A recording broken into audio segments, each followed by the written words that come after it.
Let's do Stephen Pavlovich.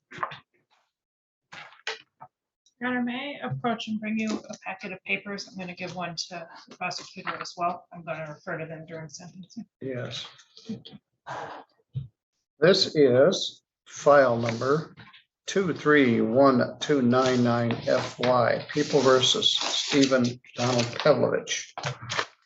Mr. Pavlovich was charged with domestic violence, previous conviction, domestic violence, second offense, and aggravated domestic violence. He pled to domestic violence second offense. I reinstated his bond and set the matter for sentencing today. There were some restitution questions. I got the police report. I also got the police report and the affidavit from the previous assault case, which took place on October 29th of 2021, which was the same victim that was pled to a disturbing the peace. I got the police report from Deborah's staff and the photos. Debbie, I tried to look at the photos, but all I saw were x-rays of her head. So I don't know if I couldn't open it properly or they were just photos of her x-rays from her skull injuries. But at any rate, defendant is here with his attorney, Sarissa Montag. She's provided me with, looks like, some stuff from a domestic violence class. Ms. Montag, what would you like me to know? Thank you, Your Honor. I'm not for 1 second going to sit here and say that this wasn't a serious situation. It was a serious situation. Mr. Pavlovich knows that. I know that. We say a lot, no crying over spilled milk. You can't change what got you here, but you certainly can change what you do moving forward. And so that is what's been going on for the last several months for Mr. Pavlovich. So he has done a lot of stuff on his own without the court telling him to do so. First, he has, well, this is with the court telling him to do so. He has been on pretrial supervision. I received an email last week from the supervisor. He's been on GPS tether. And that email indicated that there's been absolutely no violations since he has been under the court supervision. I'm hoping that Your Honor got that email as well, but if not, I can produce that. No, I got it. She would do monthly updates, I think. Okay. I didn't actually print it out, but I do have it on my computer. I think if I can get it, but I'm sure there definitely was an update sent last week saying that he is in complete compliance. There was a particular zone that he was not allowed to enter and he has not entered that. So that was the message that we got with that. What I provided to you, Your Honor, was a domestic violence class. It's domestic violence and batterer intervention classes. They are online that Mr. Pavlovich has been participating in. The first few pages talk about the class itself and some of the stuff that it addresses. It shows that the 52-hour domestic violence batterer intervention class is $995. And then the last page shows a receipt for a payment of $995. So that is the class that Mr. Pavlovich is signed up for. That is the class that he has been participating in. And again, he's done that because we talked about it and thought that it was a good idea that he do it to prevent stuff from happening again in the future. Well, he took the class from me in 2010. And he successfully completed the domestic violence probation 13 years ago. So maybe this was a refresher on some of those things. I mean, clearly something's happened along the years and we're not here denying that something's happened. It has. And so again, you know, all you can do is try to do better as he goes forward. We thought that this was a good way to approach it. And so, and he can tell you, I know that he's been participating and I think benefiting from some of the stuff that either he's learning or is being refreshed at this point. In addition to that class, he has been participating in counseling at BetterHelp that also is online. That is the next document that I provided to you. And what that shows is that he was going to counseling once a week for 4 weeks. That was started in May through August.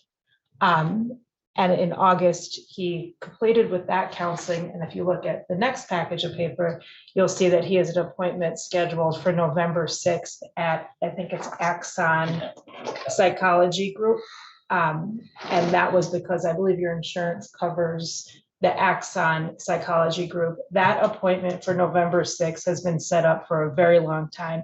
It took months to get in at that place. And so you have the front page and then the packet just that he has to fill out when he goes for that consultation. So he is going to be doing that. And then the last page is a statement from Mr. Pavlovich's employer. He's been working since January and he has been a valuable member to the team. And so that letter just indicates that he is a valuable member to the people that he's working with. Good team player, and his team leader is just happy to have him there. So he's been doing all of those things right. Most importantly, he's been staying away from the victim in this case. Again, no violations, nothing, no indications, no bond violations, no calls to the police, no calls to the prosecutor's office that he has been doing anything wrong. So he did wrong. He did wrong. And he's trying to take the steps that he can to do better. And so the hope is that with this work, again, either as a refresher or maybe learning some new tools, we won't be in this situation again. I understand, he understands that the court very well might punish him, send him to jail for this. If you do, then that's what happens. But he is trying to do what he can in order to prevent things like this from happening again in the future. Thank you, Josh. Thank you. Deborah, is there anything you'd like me to know? I don't believe Miss Lancaster is here. I was hopeful she would be, but One of the issues that I have with this is that this was one of those cases where the neighbors called it in. They were scared about how he was treating her. They didn't realize it at the time, but he had broken her nose and her cheekbone. And she came to the door with the police knocking to see how she was. And she was timid. There's kids in the house. And it took a month before she came to the Three Rivers Police Department and actually made her report. By that time, she had gone to see a plastic surgeon, had things fixed. CPS had started to be involved. She was scared about losing her kids. Looking back at his criminal history, 2019 DV, he in Kalamazoo County, he got 30 days jail, 12 months probation, fines and costs. He then had a DV that was pled to disturbing the peace, 2 days, fines and costs. He had a DV in 11, 17 days, 12 months probation. So he's not getting it. I mean, you're taking all the classes, you're doing all the things, but is it just to stay out of jail, or is it to truly better yourself?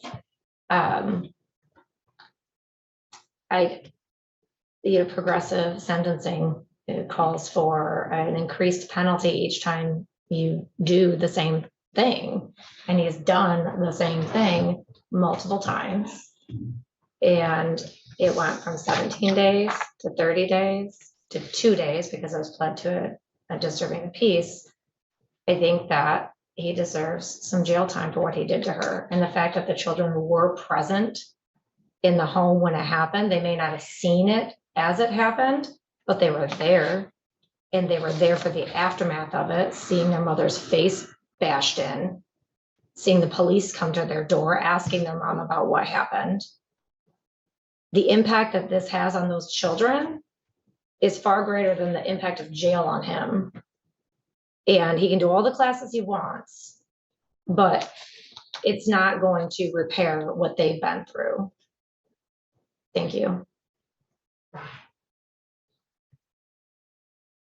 Mr. Pavlovich, anything you want to tell me?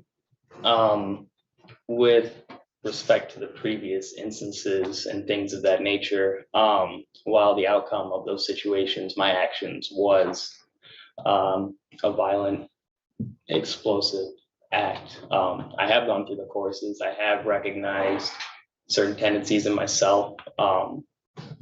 Back in April, I was telling myself I need to get out of that situation, going through aspects of the power control wheel, realizing certain things. Like I do reflect on my therapy, which is why I'm seeking personal therapy to kind of help with some things. I have been on medication for a few months that helps with the limbic system and things, emotional regulation, things of that nature. So it's not that I don't understand my actions by any means. It's more so that I get in a habit of living out of fear and scarcity, kind of in situations of anxiety that I have difficulty getting myself out of. And with that being said as well, I understand the damage I've inflicted on Christy's life, and I feel remorse about that every day. Well, you have a child together. I miss my son. David. All right. Are you on the child's birth I certificate? am. Are you paying any support for that child? Tell me about that. Christy and I were living together. We were both present in the life of our child. There's a restraining order right now between her and I until May, at which point I plan on pursuing joint custody of my child. But are you paying any support through the front of the court or? Yes, absolutely. Yeah. All right. So tell me about that. I pay weekly by my income. All right. Very good. It's nothing that I plan on ever not doing. I have 2 other children that I support as well, realizing that I put myself in situations that my number one goal is to be present for my children. And when I start letting things get in between myself and that goal, I tend to make mistakes that compromise that. Well, something no one has addressed when the police contacted you. Deborah, do you have the pictures of her face? I don't. All I have is the x-rays, and that it said they took pictures and put them in a certain drop box. They are probably in the Three Rivers PD Dropbox. I can get those. No, Again, I thought I got them, but all I got was the x-rays of her head. In the previous incident, in October of 21, the kids were all present and said, Mom and Dad are yelling at each other again. I told them to stop. And it was reduced to disturbing the peace. I don't think that Miss Lancaster was. I'm not sure what the right word is, wanting to proceed or cooperative. The 2019 incident in Kalamazoo County, I saw that on your criminal history also. Who was the complainant in that case? It was Christy. All right, so once in Kalamazoo, once in October of 21, and now this one where you broke her face, her cheekbone and her nose, and she had to get plastic surgery. And I have x-rays of it. I can't really tell what I'm looking at, but you say we were drinking heavily and bickering. I haven't heard one word about alcohol. Alcohol often underlies these sorts of things. So this is, by my count, the 4th time you've been charged with assaulting someone, and 3 times with assaulting this same person who's the mother of your child. The last time breaking her nose and cheekbone. And in so many cases, the victim is the complainant. Between the proverbial rock and the hard place, they continue to stay in this relationship, and their kids are witnessing these assaults, which brings them to the attention of protective services. And she was concerned that protective services might intervene. So when the police first came for the wellness check, she was uncooperative and timid. She just got her face broken. And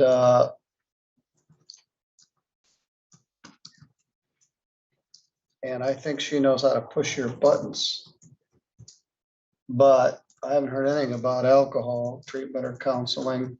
And this is the third time in 4 years you've assaulted the same person. Your Honor, may I just address the alcohol treatment? That was my bad. Mr. Pavlovich has told me he is participating in AA. He does have a chip in there. I'm not sure how many Yes. days sober he's been, but he does go Monday, Wednesday, and Friday.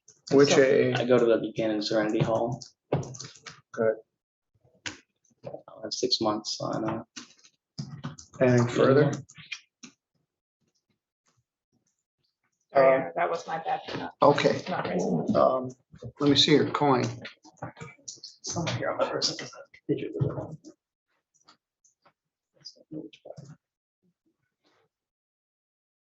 I've got a collection that people, I'm not asking for yours, but people have given them to me over the years as a, There's nothing wrong with that. well, No. that's only a 24-hour coin, but at least you got it in your I pocket. get message. Yeah. I believe that's the one that he keeps in his pocket to fidget with, Your Honor, but he's about to be 6 months sober. All right, well, you got to start somewhere. We can't minimize this. Now, Deborah, there was an issue regarding restitution. Yes, I believe she was asking for $1,300 in restitution, and that was agreed upon.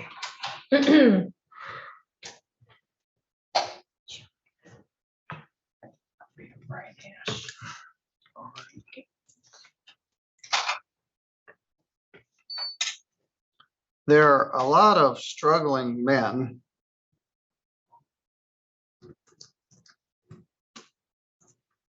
who take their struggles out on their people that love them the most, their wives and girlfriends and children. And today it's got several of these cases. And that we're not exactly squared away on what happened. She says he punched her straight away in the face. He says he hit her with his elbow. The truth's probably somewhere in the middle, as it often is. But it was sufficient that she broke her nose and cheekbone. This happened on, I think you only spent one night in jail.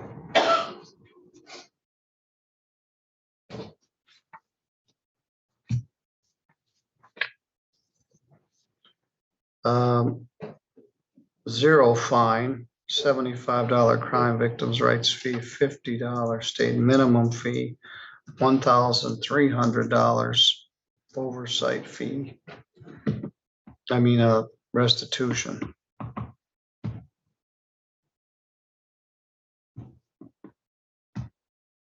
And I'm gonna do a probation to be able to collect on this money. Of 240, 6 months.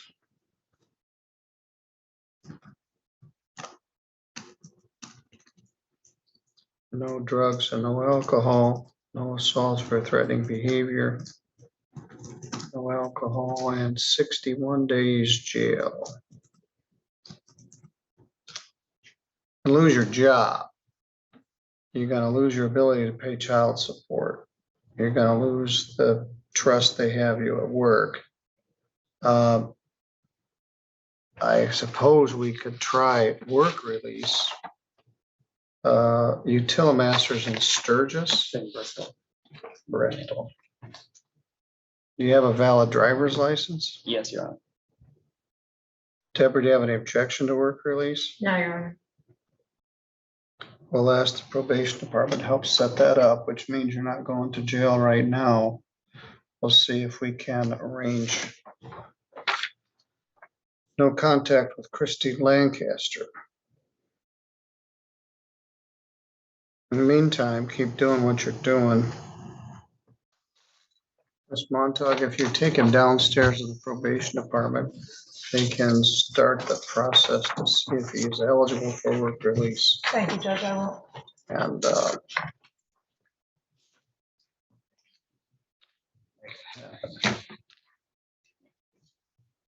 All right, thank you. Thank you.